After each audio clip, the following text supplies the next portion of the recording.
Satu kali lagi Manchester United diselamatkan oleh Cristiano Ronaldo dengan gol-golnya jelang akhir. Bayern Munchen menang besar atas Benfica yang menjaga peluang lolos Barcelona. Pada saat yang sama, Ansu Fati mencetak gol tunggal yang membawa Barca ke posisi kedua grup E Liga Champions. Juventus mencatatkan kemenangan keempat dari 4 kesempatan dan sudah memastikan diri lolos ke babak 16 besar. Ronaldo menjadi penyelamat Manchester United sekali lagi. Cristiano Ronaldo lagi-lagi menjadi penyelamat Manchester United. Usai tertinggal 2-1 untuk sebagian besar babak kedua laga Liga Champions di Atlanta, seolah-olah sudah putus harapan. Mendadak pada menit pertama injury time, CR7 mencetak gol dengan bantuan assist jarak pendek dari Mason Greenwood setelah sesaat sebelumnya sang bintang kehilangan bola pada batas kotak penalti. Sebelumnya pada injury time babak pertama, Ronaldo juga mencetak gol yang membatalkan gol Josip Ilicic, sementara Atalanta kembali unggul dengan gol dari Duvan Zapata. CR7 menjadi spesialis gol mepet-mepet akhir. Setidaknya sudah 5 kali pada musim 2021-22, CR7 mencetak gol menjelang akhir guna menyelamatkan timnya, atau bahkan memberi kemenangan. Inilah daftarnya. Pada perjumpaan pertama Manchester United versus Atlanta di Old Trafford, CR7 juga mencetak gol pada menit ke-81 guna menolong Setan Merah menang 3-2 atas pasukan Gianpiero Gasperini tersebut. Sebelumnya, 2 gol dari Harry Maguire dan Marcus Rashford menyamakan skor setelah Ladea unggul lebih dulu melalui Mario Pasalic dan Mary Demiral. Jika menit 81 masih terasa kurang dramatis, kemenangan Manchester United 2-1 atas Villarreal pada 30 September 2021 diwarnai oleh gol Ronaldo pada menit ke-95 setelah serangan Paco Alcacer pada menit ke-53 dibatalkan Alex Telles selang 7 menit kemudian.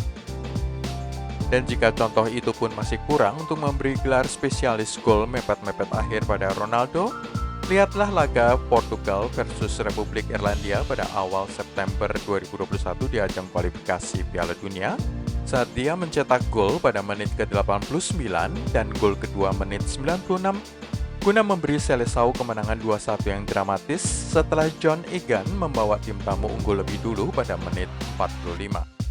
Seluruhnya ada 5 gol mepet-mepet akhir. Hubungan batin Ronaldo dan Bruno. Gol pertama Manchester United ke gawang Juan Musso merupakan gol hasil hubungan batin kedua bintang Portugal itu. Bruno Fernandes menerima bola di dalam kotak hasil sodoran satu rekan di sisi kanan, dan dengan wajah menghadap gawang lawan, gelandang itu mengirim umpan tumit ke arah Ronaldo di belakangnya seolah-olah dia memiliki mata di belakang kepalanya. Manchester United masih menguasai grup F. Dengan hasil imbang ini, maka Manchester United masih menguasai puncak klasemen grup F. Nilai 7 dari 4 pertandingan sama banyaknya dengan Villarreal dan bahkan kalah selisih gol dibandingkan klub Liga Spanyol itu. Tetapi tim asuhan Unai Emery tersebut kalah head-to-head saat kalah 2-1 pada perjumpaan pertama pada akhir September. Pada jam yang sama, Rabu dini hari 3 November 2021, Villarreal menang 2-0 atas tim Swiss Young Boys. Hasil ini membuat 4 tim grup F seluruhnya masih bisa lolos ke 16 besar termasuk Young Boys yang berada pada urutan keempat dengan koleksi hanya 3 poin. Villarreal akan menjamu Setan Merah pada matchday kelima 24 November 2021 dalam laga yang diperkirakan akan sangat penting bagi penentuan nasib kedua tim. Hasil imbang justru akan berbahaya karena Atlanta pada matchday yang sama tandang ke Swiss dan diperkirakan akan mampu menaklukkan Young Boys. Pada pekan terakhir Liga Champions, 9 Desember, Red Devils akan menjamu Young Boys dalam apa yang bisa menjadi kesempatan balas dendam usai kekalahan 2-1 di Swiss. Sementara Villarreal tandang ke Atlanta pada hari dan jam yang sama. Manchester United bakal dihajar Manchester City. Komentator Rio Ferdinand yang juga mantan bek Manchester United memberi peringatan keras pada mantan timnya, menyebut mereka akan dihajar oleh Manchester City jika tampil dengan gaya yang sama seperti saat menghadapi Atalanta. Setan Merah tidak boleh tampil seperti saat babak kedua Atlanta saat melawan Manchester City. Jika mereka melakukannya, mereka akan kebobolan banyak gol, kata Ferdinand kepada BT Sport. Mereka bisa kemasukan 3, 4, atau 5 gol karena kurangnya rasa hormat terhadap lawan, bermain sendiri-sendiri, lamban dan ceroboh, katanya. Sama sekali tidak ada intensitas di sana, kacau, hanya menggantungkan diri pada harapan pasti menang. Ronaldo telah menyelamatkan mereka 1 kali lagi, tegas Ferdinand. Keadaan semakin buruk bagi Manchester United karena mereka tampaknya akan turun bermain pada derby Manchester tanpa Rafael Varane setelah bek Prancis itu ditarik keluar melawan Atlanta. Rekan sesama legenda Manchester United, Paul Scholes, menambahkan, begitu Varane pergi sepertinya kekacauan menyebar kemana-mana dan tim benar-benar goyah. Kualitas di tengah lapangan tidak ada. Dengan penampilan seperti itu, pasti ada sedikit kekhawatiran menjelang hari Sabtu. Manchester City akan memanfaatkan peluang mereka, dengan United harus bertahan secara baik. Babak kedua sungguh berantakan, kata Scholes. Deretan titik lemah Setan Merah. Ada 3 atau 4 pemain yang bisa menjadi penyebab skuad Ole Gunnar Solskjaer dihajar oleh Manchester City pada derby Sabtu petang 6 November 2021. Yang pertama adalah kiper David De Gea. Dia gagal menahan bola yang lolos dari bawah tubuhnya untuk gol pertama Josip Ilicic dan kemudian gagal maju dari posisinya guna mempersempit ruang untuk gol kedua Dufan Zapata. Pemain kedua yang bisa membahayakan pertahanan Setan Merah adalah sang kapten Harry Maguire. Dia membuat sejumlah kesalahan termasuk 1 pada babak pertama yang bisa saja berujung gol jika bukan penyelamatan oleh Eric Bailly. Pemain ketiga yang sangat parah ratingnya pada laga di kandang Atlanta adalah Paul Pogba. Dia kehilangan bola 10 kali pada babak pertama saja dan hampir memberi bola untuk menjadi gol pada babak pertama. Ditarik keluar pada pertengahan paruh kedua. Pemain keempat yang akan membantu menggagalkan Manchester United pada derby hari Sabtu adalah Marcus Rashford. Sama sekali tidak memberi ancaman ke pertahanan Ladea dan ditarik bersama dengan keluarnya Pogba. Kemenangan Bayern Munchen legakan Barcelona. Kemenangan besar Bayern Munchen 5-2 melegakan Barcelona karena itu berarti bahwa Benfica kini merosot ke posisi ketiga klasemen grup E. 3 gol Robert Lewandowski plus 1 gol masing-masing dari Serge Gnabry dan Leroy Sané memastikan juara Jerman itu lolos ke babak 16 besar.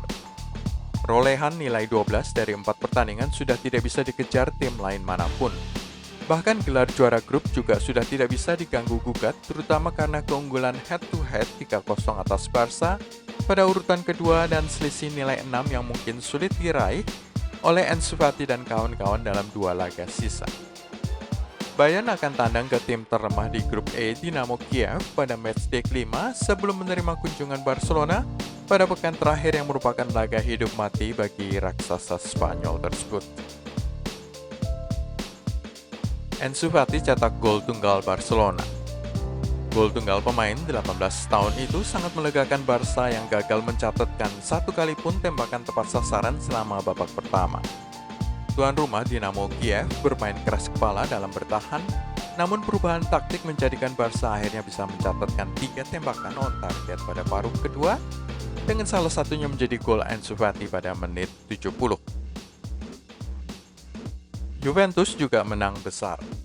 2 gol dari Paulo Dybala dan 2 gol lain dari Federico Chiesa serta Alvaro Morata memberi Juventus kemenangan 4-2 atas Zenit Saint Petersburg pada matchday keempat grup H. Itu merupakan kemenangan keempat dari 4 kesempatan, memberi pasukan Massimiliano Allegri nilai sempurna 12 dan kepastian lolos ke babak 16 besar. Posisi puncak klasemen belum aman karena Chelsea hanya selisih 3 poin di bawahnya, dan Bianconeri harus tandang ke London pada pekan keempat 24 November 2021 sebelum menjamu tim paling lemah bukan saja di grup H tetapi juga di seantero peserta Liga Champions musim 2021-22, Malmo asal Swedia. Chelsea pada Rabu dini hari 3 November gagal menang lebih dari 1 gol yang dicetak oleh Hakim Ziyech melawan tim terlemah asal Swedia tersebut. Malmo menjadi satu dari 3 tim yang sejauh musim 2021-22 masih gagal mencetak gol. Dua lainnya adalah Dinamo Kiev dan Shakhtar Donetsk. Namun sementara dua tim Ukraina itu hanya kebobolan 7 gol saja, Malmo sudah memasukkan 12 gol, mengukuhkan diri sebagai tim paling lemah di seantero Liga Champions. Selengkapnya bisa kamu lihat di website gilabola.com. Itu semua dari Gila Bola untuk hari ini. Jangan lupa klik like, subscribe, dan tenang loncengnya. Terima kasih sudah menonton. Salam Gila Bola.